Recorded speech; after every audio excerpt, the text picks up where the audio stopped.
Hola amigos, siguiendo con las charlas. Este tema es interesante sobre altura y COVID. Se ha visto que hay interés por parte de muchos investigadores y también eh, en la población, porque se ve que no hay una relación pues entre la severidad que se está dando en otras áreas, en la selva o en la costa, y en relación a las poblaciones de altura. Entonces, no es tanto el tema de la eficacia en las medidas de distanciamiento social preventivo, que claro, colabora definitivamente, pero hay otro factor más. Y creo que podemos conversar sobre ese tema. No hay muchas publicaciones a nivel internacional, hay dos o tres trabajos que se han hecho que también están reforzando las propuestas que ya lo hacían desde algún tiempo atrás, hace unos 2 meses, y que también presentamos en uno de los artículos de la Universidad Nacional San Antonio Abad. Vamos a hacer esta charla un poco tocando las características del virus, la patogenia, cómo es que el hombre andino tiene un comportamiento diferente frente al COVID y cuáles son las razones por qué hay este tipo de comportamiento. Entonces, ya para recordar cómo era el coronavirus, las características que tiene, la presencia del spike o de la proteína S o espícula, que característicamente va a unirse a la enzima convertidora de angiotensina 2, ¿no? Que es principalmente el receptor para que el virus se una y penetre en la célula.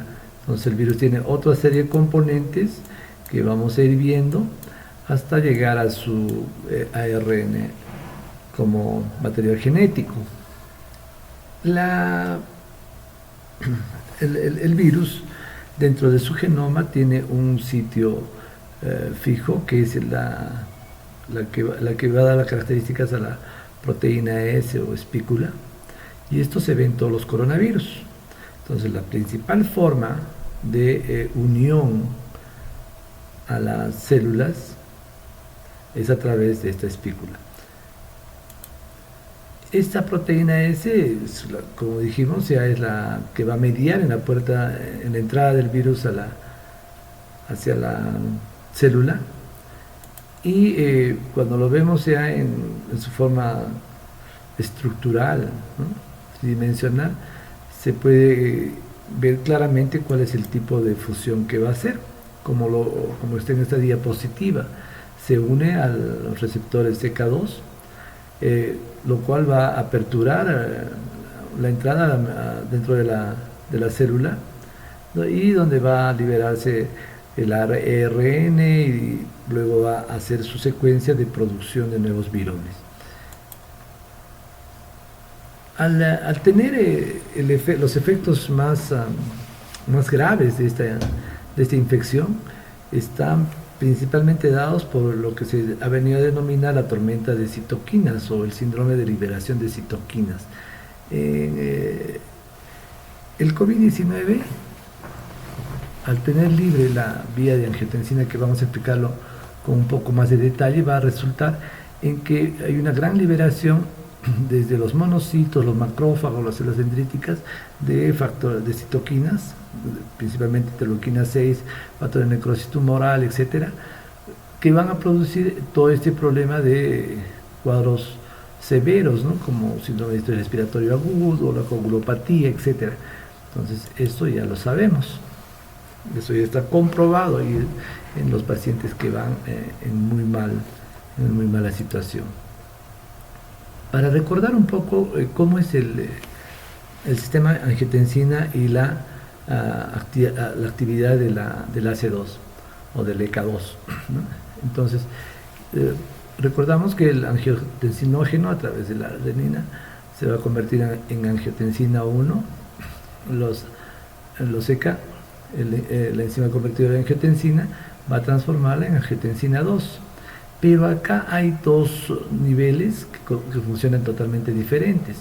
si bien el inhibidor de angiotensina va a propiciar que haya mayor cantidad de angiotensina 2, el inhibidor o la enzima convertidora de angiotensina 2 o el AC2 va a comportarse con un efecto protectivo, el brazo protector de los efectos deleterios que va a desarrollar angiotensina 2 a través de un receptor que es el AT1R, ¿no? Estos van a producir, si se deja libre esta vía, va a producir vasoconstricción, un cuadro inflamatorio severo, va a tener un efecto antinatriurético y fibrótico. Entonces, este es el brazo que queda libre. Entonces, ya comprendiendo este esquema, que es un poco sencillo, podemos ver cómo va a actuar el SARS-CoV-2. Entonces, este virus, a través de su espiga, va a ligarse a los receptores AC2, ¿no? Y al ligarse a sus receptores AC2 los va a anular. Por lo tanto, el brazo protector queda inhabilitado y vamos a tener que la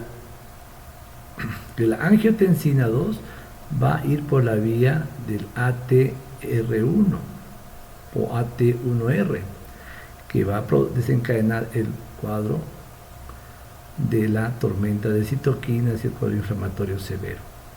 Entonces, esto es importante porque vamos a poder entender cómo es la fisiopatología en el hombre de altura. ¿Qué pasa con la adaptación del hombre de altura?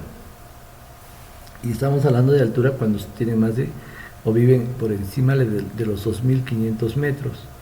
Entonces, lo que se va a dar es una disminución en la concentración de oxígeno y también en la presión barométrica. Entonces estamos ante una hipoxia hipovárica, y eso cada vez se va a hacer más alto o se va a hacer mayor cuando estamos a mayor altura. Este cuadro es interesante porque nos muestra, por ejemplo, a nivel del mar, la presión atmosférica de 760 milímetros de mercurio y la presión parcial de oxígeno arterial de 99, casi 100%, que es lo normal a nivel del mar. Pero a 2500 ya tenemos 596 milímetros de mercurio y solamente 65%. A 3000, el Cusco, por ejemplo, donde yo vivo, estamos con 526 milímetros de mercurio y la presión parcial de oxígeno ya se está reduciendo al 57%. Entonces vean cómo es la variación. Esta variación va a llevar obligatoriamente a que las personas que vivimos en altura tengamos una diferente homeostasis para poder mantener una vida normal. Entonces, este cuadro es muy interesante porque nos muestra las diferentes alteraciones que se producen en el poblador de altura, desde la conformación macro del sistema pulmonar o cardiorrespiratorio hasta las partes moleculares, ¿no? Y se ve, por ejemplo, que uno de los ejes principales es el sistema renina-angiotensina, que se va a alterar, y aquí está la enzima convertidora de angiotensina, ¿no? Y todo esto va a tener repercusión en aspectos de vasodilatación y vasoconstricción. Esto es importante porque hay alguna similitud entre el edema pulmonar agudo de los pacientes que suben a la altura en forma rápida y los cuadros severos que se están produciendo en los pacientes con COVID. Todo esto durante tanto tiempo, durante milenios, ha hecho que esto se convierta en un patrón genético. Entonces, todos estos cambios homeostásicos están regidos por genes que van a tener funciones específicas. Y estos se desencadenan o se expresan, estos genes se expresan a través o por medio de la intervención del factor inducible de la hipoxia, que lo vamos a tocar un poco más adelante, y al final vamos a tener resultados a nivel de la biología vascular, a nivel del metabolismo del hierro, de la eritropoyetina, del metabolismo de varios mediadores, de enzimas, proliferaciones de tejidos, etcétera, ¿no? Entonces es mucho más integral la fisiología en el hombre de altura.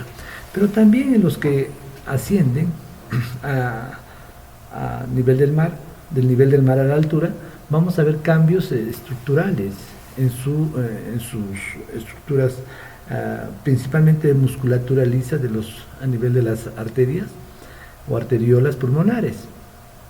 Y acá vemos, por ejemplo, en este experimento donde a ratones se los tuvo 3 semanas, estos son a nivel del mar, se los tuvo 3 semanas en hipoxia hipovárica y se ve el desarrollo de esta musculatura para poder compensar su homeostasis, ¿no? Y que esto es reversible, cuando ellos vuelven después de 3 semanas a nivel del mar nuevamente, comienzan nuevamente a revertir ese cuadro.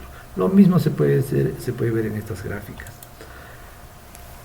Como decíamos, todo esto es parte de la expresión de los genes que uno tiene.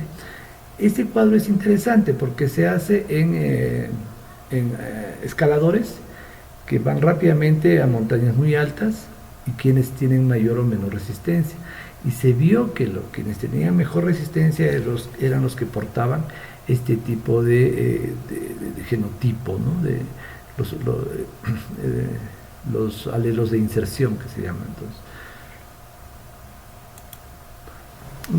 Entonces ya entrando al tema de la enzima convertidora, la C2, y el habitante de altura, ya dijimos que esto va a ser la expresión del factor inducible por hipoxia, que es como un maestro regulador que directamente va a inducir. Este es un trabajo muy reciente, de hace 1 año, 2 años, que se descubrió que este factor era el que regulaba en forma muy importante la expresión del AC2.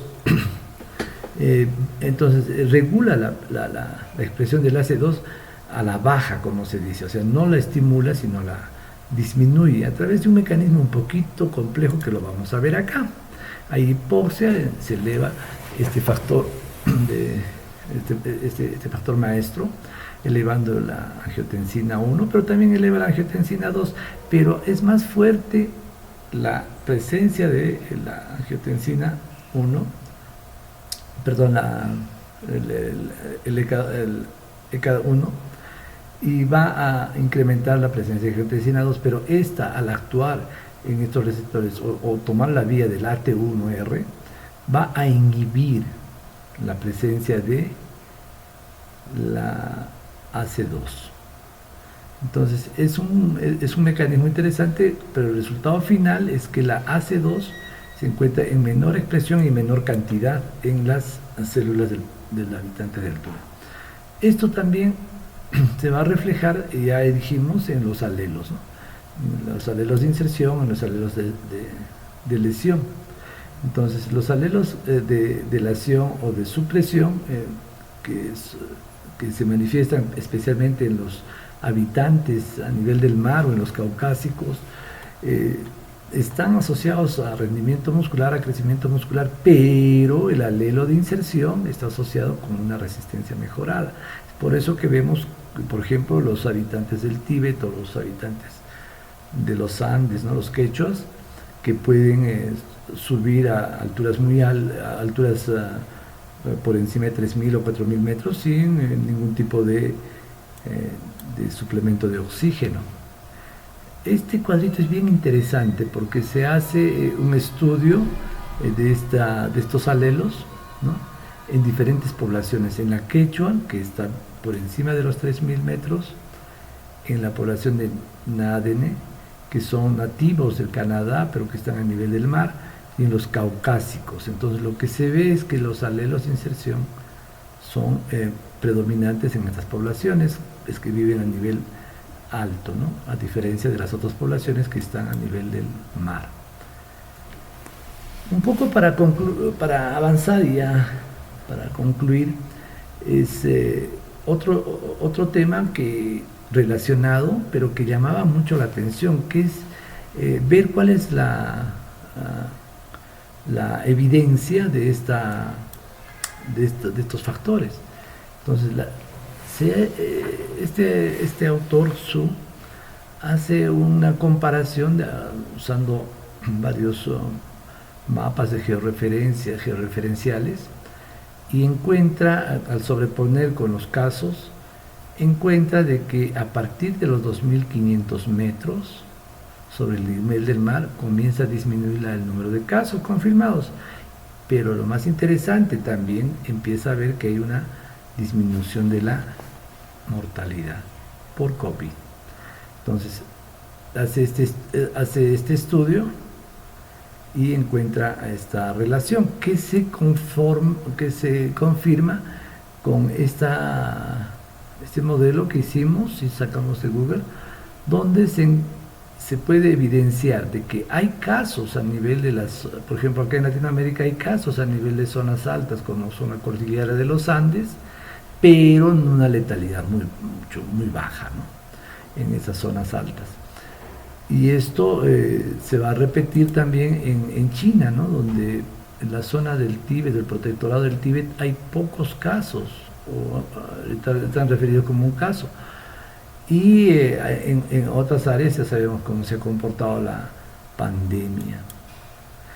Hay un estudio que se está haciendo a cargo de Cardona, acá también en el Cusco, con la Universidad San Antonio Abad, que se está evaluando las ciudades que tienen más de 100.000 habitantes por encima de 2.500 metros a nivel global.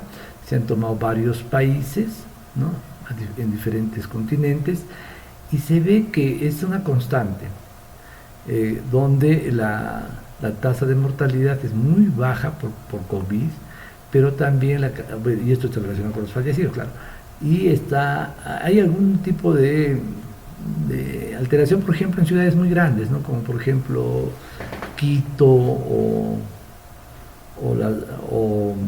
Bogotá, porque son capital de países y probablemente reciban muchas referencias. El mismo hallazgo se hace en este estudio de Arias Reyes en Bolivia y también en China, que encuentran también lo mismo, ¿no?, el mismo patrón. Y este estudio, este cuadro de Bolivia, que es muy interesante, que compara, de acuerdo a la altitud, la presencia de casos respecto a los departamentos que tiene.